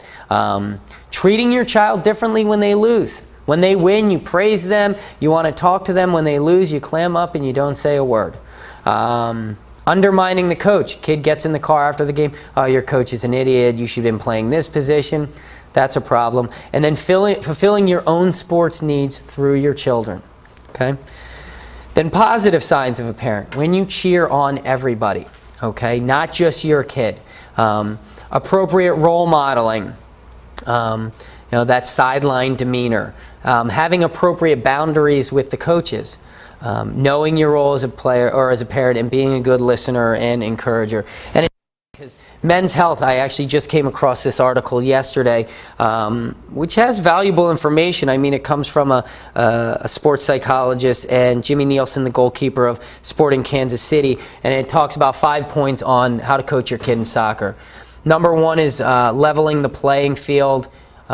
Getting them to really want to be a part of it, being consistent, and that's the thing of treating your kid the same way whether or not they win or lose. Looking beyond your kid. We tend to get those blinders on and focus on our kid. And the suggestion is, if you're not a coach, hang out with the other parents. Their comments like, that was a sweet pass, they're crowding the ball. It can help you lose your tunnel vision of your own kid.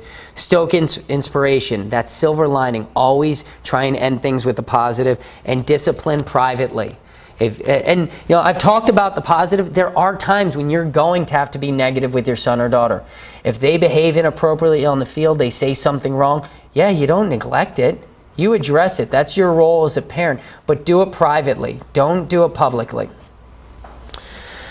All right, so all this information doesn't mean we're always doing the wrong thing as parents and coaches. We're doing a lot of the right things. We think about that support. When your son or daughter gets to a certain elite level, 14, 15, 16 years old, our role as being on that pedestal and we can't do anything wrong diminishes. Their peers are, their world. We take a back seat. But we become a supporter by paying registration fees, buying equipment, driving them everywhere, going to games and practices. They're all seen as positive levels of support.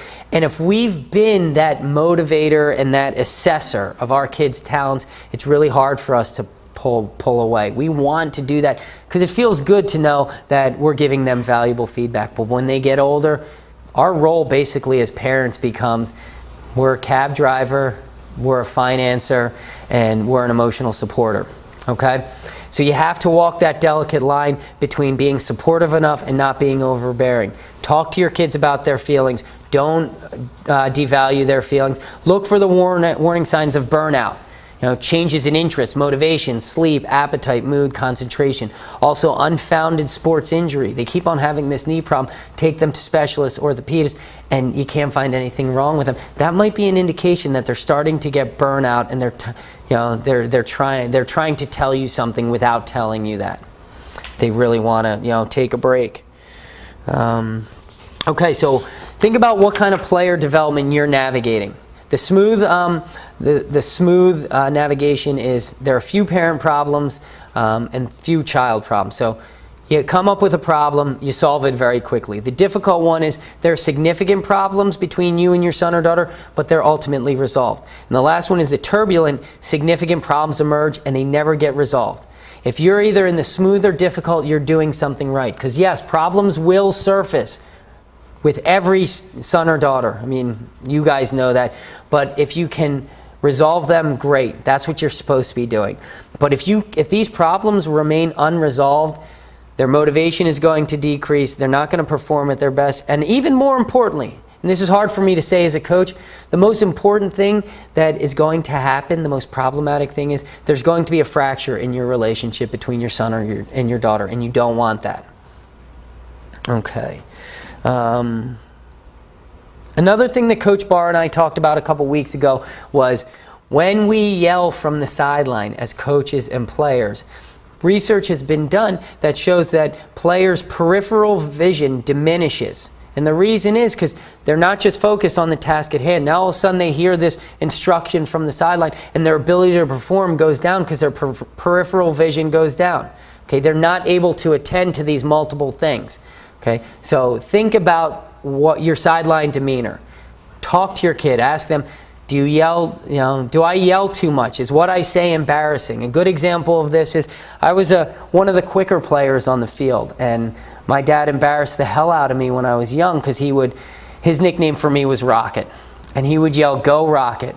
And that was great when I was 6, 7, 8, 9, 10. I loved it. When I was 10 to about 16, 17, I hated it. And it distracted me.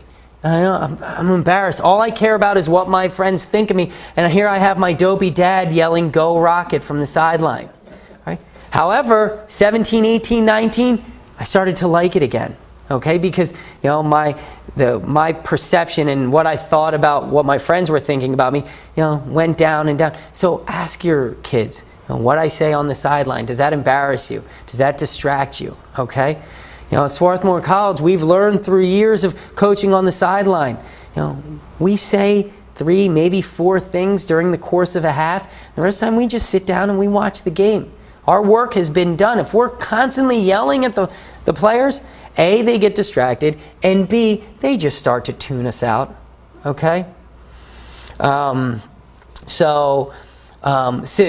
talked a little bit about this. Significantly different perceptions based on age. Younger kids, they put you up on a pedestal. You can do no wrong. You can take them in the backyard and teach them the basics. They want that. Fun is always at the forefront. But as kids get older, they want less involvement with their parents because their friends are the most important.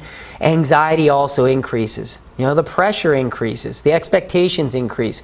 Motivation becomes a little more extrinsic, and it can decrease because other interests emerge when kids get older. They get interested in other things, other sports, art, music, socializing. And then, as kids get older, the chances of burnout increase. All right, so what can you do?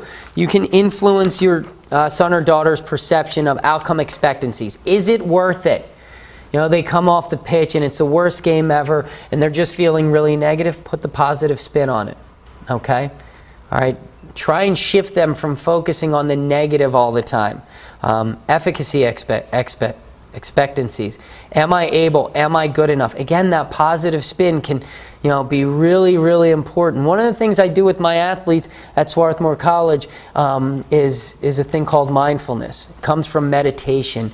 And the basic idea is that we have better control over our thoughts than we give ourselves credit for. And the reason I do it is because everybody out there at the elite levels has all the research on how to develop a player physically. what to do tactically, strength training, agility, fitness, diet. Everybody has that information. Everybody's at the same level. All the coaches are doing the same thing. So at Swarthmore College, we need to think out of the box a little bit. And when you get to those elite levels, the mental side of the game becomes the most important. So through mindfulness, we teach these kids to focus more on the positive because confidence will go up. Yes, you realize you make a mistake, you learn from it, and you move on. So, when you have more positive values and expectations, you're more likely to exhibit behaviors that are going to increase your son or daughter's motivation and give them the right kind of support that they need. Okay. So effective versus ineffective motivation, positive feedback's more effective, it's more adaptive, gets better results, confidence improves, and performance improves. The YouTube clip here, Jamie Forrester, a former EPL player, is on one of the sports talk shows over in England, and he's sitting there with his son while he's being interviewed, and he talks about these things that I'm talking about, motivating your kid the right way, allowing them to have fun at a young age, and where the focus is all about having fun. Then we look at negative feedback. Yeah, if you give negative feedback, your kid may develop that mentality, well, I'll show mom or dad. Which, yeah, it can motivate them, it can make them increase their performance, but that's fairly rare. And do you really want your kid performing well just because they can show you up, just to spite you? Negative feedback's less effective, it gets you poor results. Your kids know when they do poorly, they don't need you piling on. Concentration and confidence decreases, and obviously performance decreases because motivation goes down. You're giving them negative feedback, you're demeaning them in public, you're giving them that terrible ride in the car ride, and they don't want to do it as much as they used to. They tend to flee from challenges. Well, if I don't get the ball as much, mom or dad won't yell at me. Negative self-talk. This is a big one because all athletes do it. We always have this running commentary going on in our head about our performance, and if you're giving them negative feedback, you're reinforcing that. And then ultimately, again, and this is the most important thing, and I coach at one of the best schools in the country. The most important thing is that your relationship is going to suffer with your son or daughter. Resentment will begin to develop if you're just negatively, piling on. All right, so think about aspects of your parenting style. If it's controlling, frustration, anger, undermine motivation, and damages in the relationship will result. Autonomy, supportive, allowing your son or daughter to make decisions on their own and supporting them the right way. Intrinsic motivation goes up, and opportunities for them to be responsible. They're going to kind of do things on their way and develop as they should. Think about your expertise. I've talked a little bit about this. How much do you know about the game? Is your child at the sampling or mastery stage? If they're at that sampling stage, you are an expert, regardless of what you know about the sport. If they're at the mastery stage, if you haven't coached at a high level, they're probably the expert. And think about your relationship aspects. Is your son or daughter's, and this is what it basically boils down to, is your son or daughter's performance negatively or positively affected by your presence on the sideline? And I came across a really good article. Former NBA player suggests to parents, if you're not sure if your son or daughter does better when you're around or worse, take 3, 4, 5 games off. Don't go to their games. And I know it's hard for a lot of us to do because you want to be there for every moment because it's so valuable and it's so much fun to be out there. But if you take a little bit of a break and you see that their performance goes up, you get feedback from the other parents or the coaches, it's probably a good indication that you being on the sidelines negatively impacting them. Whereas their performance goes down, then yeah, maybe your presence is really helping them. Or if their performance kind of stays the same, then you're probably also, again, doing the right thing. For me, again, my parents gave me the right level of support. My performance always went up when I knew they were on the sideline.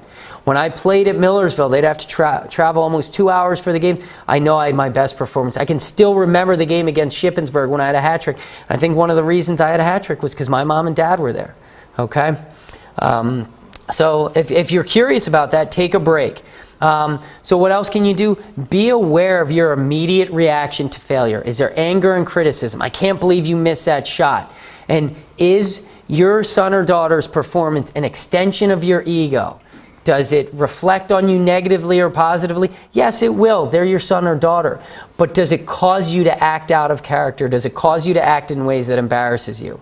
Is there positive encouragement? Unlucky, keep going, give it another try. Be aware of your tone of voice and body language. Even little kids, I work with kindergarten students now, and we don't give them enough credit for how much they can pick up on with our tone of voice. Even with my son, when my wife and I are in an argument, he gets upset. He's 2. Kids pick up on all these little subtleties. You better believe that they can tell you how you're feeling by your tone of voice on the sideline, even if you think you're masking it pretty well. And then be aware of how your child's performance impacts you. Yes, there will be reflected glory when they do well. You should feel good about that. There might be some embarrassment when they don't do well. That's fairly normal. They're your kid. You're attached to them. But when it becomes the thing that drives your behavior on the sideline, and again, you start acting out of character, then you've got to rethink how you behave on the sideline. And the Family Circus cartoon here says it's 2 kids watching a soccer game. The reason they can play that good, or the reason they can play that good, is their parents aren't yelling at them from the sidelines. Okay? So, you know, we don't give our kids enough credit for what they pick up on, even the real young ones. And again, that idea is your child's performance an extension of your ego? If it is, you have to rethink that healthy perspective. Okay, so I want to plug some of my stuff real quickly. So like I said, I finished my doctoral program. I'm in the process of getting licensed. I hope to have that done in the fall. I have an office rented in media. Right on State Street, right next to Zach's, and I want to work predominantly with athletes. Right now I'm working with a bunch of clients for run-of-the-mill psychological concerns, anxiety, depression, but the sports therapy is really what I love to do because it's combining the 2 things I'm passionate about. Sports and psychology. So the work I do with athletes help them improve mental toughness, focus, concentration, confidence, and get overall enjoyment out on the field. I predominantly use cognitive behavior therapy. I do a lot of visualization and imagery, which is something that we don't focus enough on in the sport world. You know, we do so much to train our bodies to get muscle memory so that when we go out on the field it just becomes second nature. We don't do that with our brains enough. Again, I'm thinking outside the box because most elite athletes have the up-to-date research on diet, on training, on strength, on fitness, on speed. So you have to think a little bit divergently to get that little bit of an edge. So I do meditation, mindfulness, and I help them increase self-talk. I do general psychotherapy. I can do team services, like I've done presentations of this nature with specific teams, and I can give presentations on a variety of sports topics for coaches, players, parents, athletic directors, and athletics departments. And I want to end on this, because Mike and I have talked about this. If you got anything out of this presentation, please come back to the next one that I do, because the information I have on this it's incredible. We're going to put it together where I'll be back here in the future. It's all about how to improve mental toughness. So I have a couple of pictures. I have the player getting the red card, and that's an example of a player with weak mental toughness. They let their emotions get the best of them. The mentally tough players are the ones that can make mistakes and just move on from it. So I have three professionals here. Ronaldo, if I could have found the picture, Messi would have been there, because he's the example of the player his confidence is super high. He is, you know, at the epitome of mental toughness. He can do no wrong. At any level he plays, he is the best player on the field. And yes, he is supremely gifted in terms of his physical ability. But there's something going on mentally. He's the Michael Jordan of soccer right now. Ronaldo is just a step down from him. Then you look at Wayne Rooney. Wayne Rooney's had a lot of success with Manchester United. At the club level, he's done very well. But when you get to the global level, the national level, he's struggled. So he could benefit from some of this mental toughness stuff and figure out why it is when he gets to the World Cup level and the UEFA Championship, why he tends to struggle. And then Fernando Torres, if I had my dream job, I would be working with him right now. When he was playing for Liverpool, he was on top of the world. He was one of the best players in the world. And he's gone to Chelsea. He struggled in the last World Cup. And it's not because he's not physically gifted. He's still one of the best players in the world. But something's going on with him mentally. And the last slide is just some resources that, if you have any interest in this stuff, you can look up for your own. Okay? So now, yeah, so any questions at this point? Go ahead. Do you recommend that second seminar is doing the kids? Or Yes, absolutely. Because they're the ones who are going to be doing this stuff.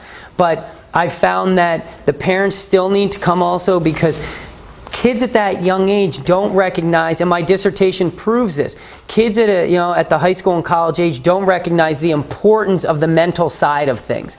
They're only focused on the physical. Now you as the parent, you have a better perspective of how the mental side of the game can really help them. But they're still developmentally at that age where it's all about physical. And you can help them see the mental side of the game is just as important when you get to that elite level.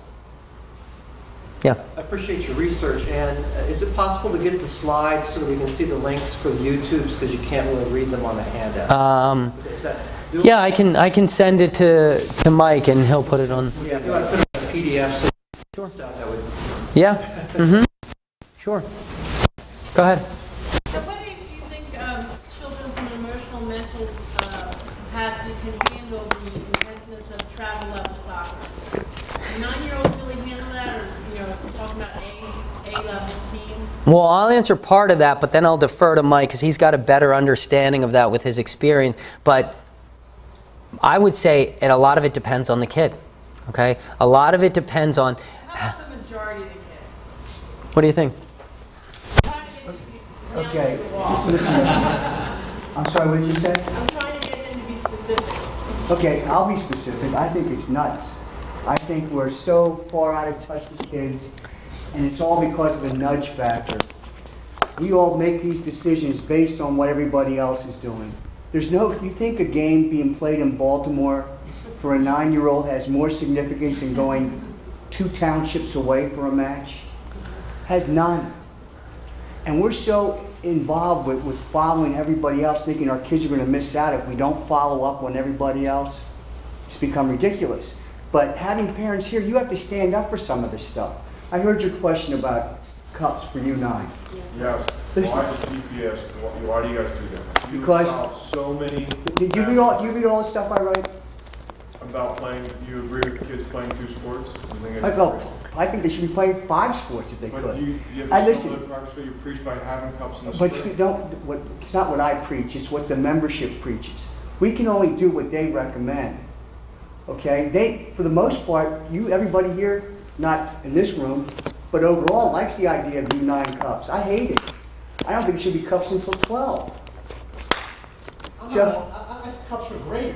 But my thing is, why can't you start the season in August, and right, just like baseball, okay, the season's over, you have a tournament. Okay, but please don't say we. I'm not we, I'm just saying, I'm sure. But just listen, okay, I'll give you an Why can't you example. have it in November, the cups in November? I'm not Okay, this is how soccer works nowadays. In the last 5 weeks now, so that starts in February up until now, there's been tournaments every weekend that most of these kids at young ages are going to. Now think about this, this is winter time, and they're going to tournaments. They're going to tournaments because their cups are in the spring. That's what they're doing it for. If you have cups in the fall, Okay. First of all, who cares about infield? If you have cups in the fall, it solves everyone's issues. Kids, they won't be playing so many tournaments in the spring. Yeah, you're right. Okay, so in the spring to get outside and get ready to cups. Okay, and listen, that happens in a lot of other different states. But again, if the membership says, no, we want to have it in the spring, it makes more sense. There's nothing we can do. We started 8-a-side for U12 instead of playing 11-a-side. People are fighting that tooth and nail. When we went to starting small-sided games, at U6 and U10, we had 40% of the clubs in this state resign. They didn't want to be part of it anymore because they thought that's a bad idea. They want to see their kids at 6 and 7 play 11-a-side. So it's a really strange. I mean, to me, soccer is by far setting the example for all the other sports. Because what's happening with baseball, lacrosse, all other sports is saying, okay, soccer, you're going to do it 12 months a year, so are we. Because I, as a coach, have no choice. And there's no communication between the sports, and parents start making decisions earlier and earlier about what they want to do with their kids. And I brought up the point about specific sports being played year-round by younger kids. Soccer is the biggest example, and it's causing the most injury problems right now, psychologically and physically. But, you know, hearing all this and listening to Kieran, it should bring a message. You go back to your clubs and say, you know, I want some change. There has to be something done. And the whole thing about God Soccer. Anybody know about God Soccer? Okay, what does God Soccer do? They've started this whole tournament thing where you get points for just going to a tournament. And when you get those points, your ranking goes up in the state, in the region, and nationally. So what happens? More tournaments for us to enter so we can get our rankings up. Because parents want to see their club ranked in the top 10 in Pennsylvania. But more so, the paid coaches want to see that too. So what goes out the door? Development. And it just all becomes about winning. And really, you're going to ask your kids someday when they're 20 years old, remember that tournament you won at U10? They're going to say, no, I don't remember. In fact, they'll go back and look at all their stupid trophies and say, Mom, don't even keep them anymore, because they mean nothing to me. Okay, and I'm speaking very impartially.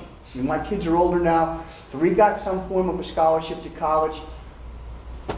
But I think I would, if I could live my life again with my own children, I would have done things a lot differently.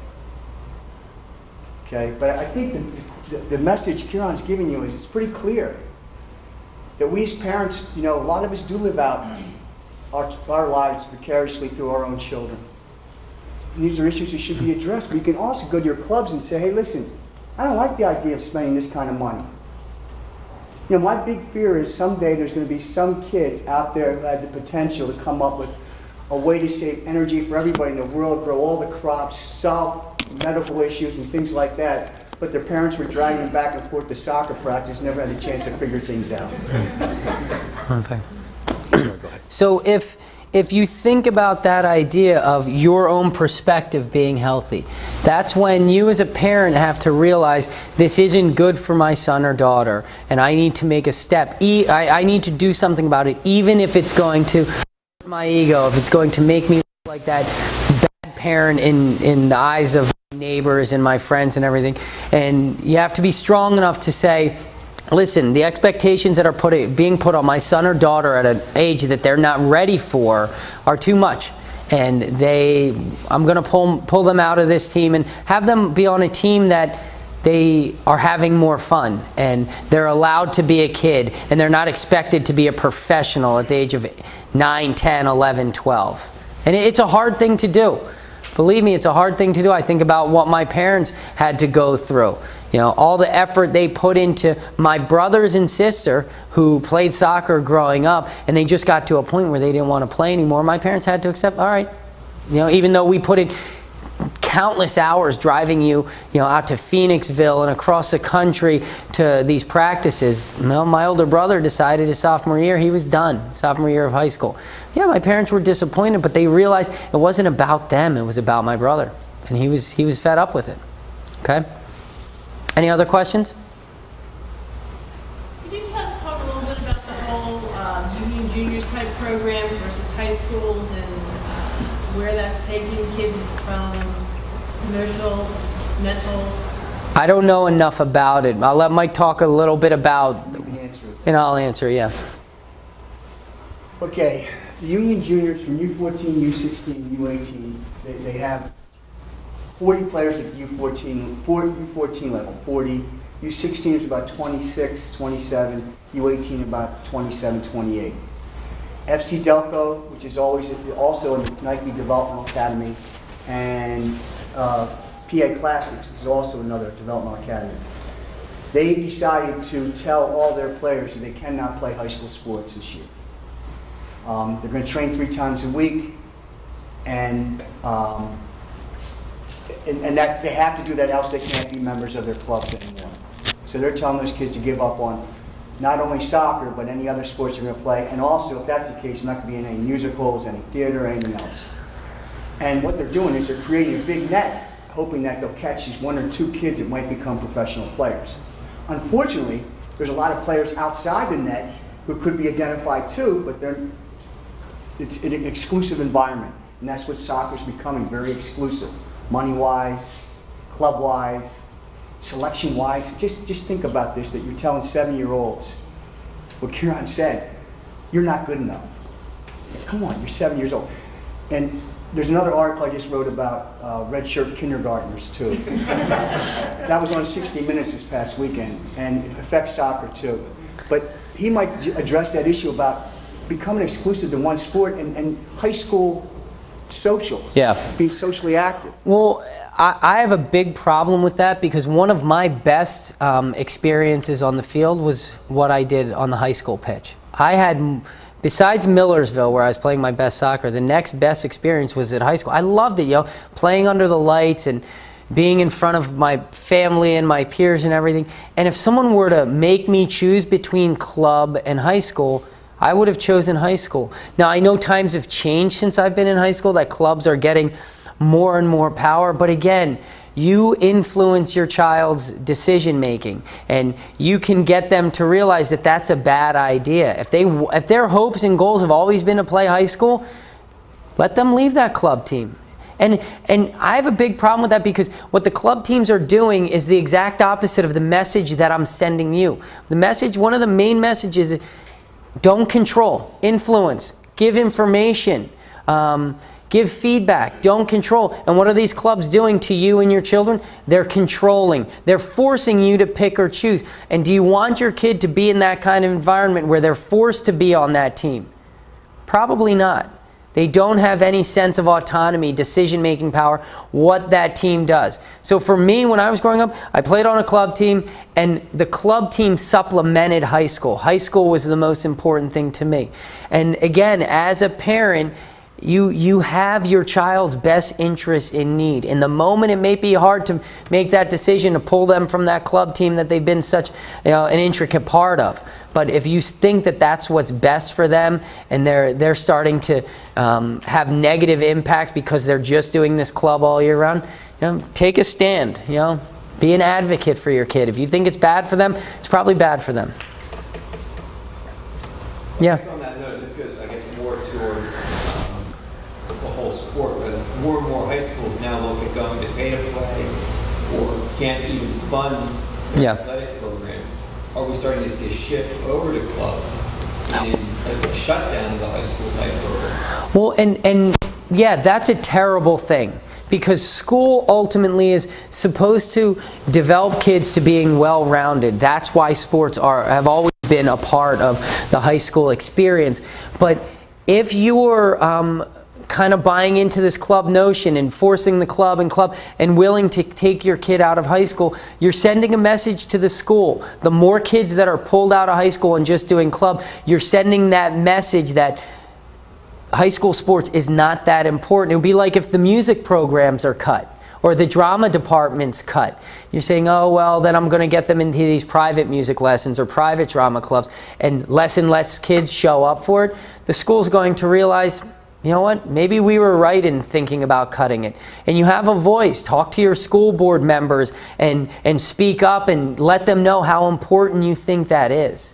Okay? I don't think any high schools have eliminated sports or made pay-for-play yet that I'm aware of. There's many high schools in the central part of the state have gone to pay to play for primarily football, but almost a couple of them are going to all sports. Okay, how much does it cost as opposed to playing for a club? It's nominal, relatively, at this point, but that's good. Well, I mean, you make a good point that the parents can sort of fight back against what these clubs are potentially doing to their kids, but realistically, if your child has the ability or the desire to try to play college soccer today, most of them get recruited through the clubs, or are they don't even go to high school games to scout. So if that's your objective, I realize that's a very small percentage of the kids that are going to try to play college soccer, but if your child has that talent and that's their hope, they pretty much have to play in these clubs. You're right, but I always thought that why couldn't a club give up the 2 months and a couple weeks to high school ball? It's not like they're not training. The quality of training, for the most part, may be just as strong at the high school level, depending on what coach they have. So to me, you know, we can't keep replicating what Spain does or what Germany does or what England does. And England's developmental academy has been a catastrophe. Okay, so we don't come up with ideas in our country anymore. We just follow everybody else. Okay. Yeah. I was interested if you had any words of advice for those of us who have to manage a relationship with a kid with both a parent and a coach. Manage the relationship, I'm sorry, I didn't know. Manage the relationship with our children when we're playing both the role as a parent and a coach. Where you're being the parent and the coach. I mean, he's a great example, but Don't do it. Don't do it, okay? Don't be offended by this. With my oldest son, you know, I gave this example, I'm doing a D license. I was yelling at him from the sidelines like I normally do. And as he's jogging by, he's got his middle finger like this. And the referee says, "That's your son, isn't it?" And I said, "Yes." And it was so evident. But, you know, it got to the point where I'm focusing more on my sons as opposed to my team, or I expected more out of them. It was really hardship for me. And I think I did a lot more harm than I did good. So it was very awkward. And you need someone who's going to be strong on the sideline to say, "Hey, calm down. You're directing way too much attention to your kid, or you're picking on your kid." Or the other thing, you just ignore your kid and just concentrate on everybody else. It's a tough road. Yeah, I mean, you have that dual relationship now as a coach and a parent, and it's hard to separate the two when you're in the heat of the moment. And that's why this healthy perspective is so good. So one of the best suggestions I have for you is always, after training and after games, take a step back and do some private evaluation of your own. And think about, did I say this to my son because he was my son or my player? Did I say this to my daughter because they're on my team or because I think that they can benefit from it? And that self-reflection, that insight is so important. And it's hard to do. I mean, I watched Coach Barr on the sideline with his son when I was coaching with him. When you get in the heat of the moment, we lose sight of that stuff. That's why parents have those, you know, outrageous responses on the sideline, and they go back and they regret it. So if you can take that step back, and Mike brings up a great point. If you have a strong assistant, you can delegate to that assistant and say, you know what, you're going to be in charge of my, and the assistant has to be strong enough to step in and say, listen, you're not doing right by your kid. Or, you know, you need to do this differently, and you have to, you know, if you delegate, that means the assistant's the authority in that situation. Okay? Any other questions? Okay.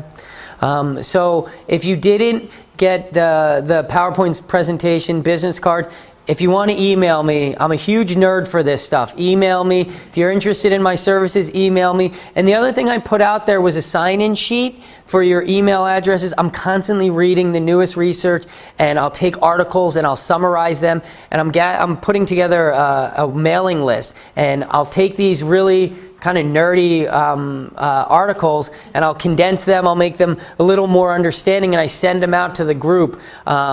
If you want to make sure you're on that group, because sometimes I type in the wrong information, email me first. So then I have your information. Just email me, say, I'm interested in whatever information you have, and I'll include you on that list. Okay? All right. Thank you for your time.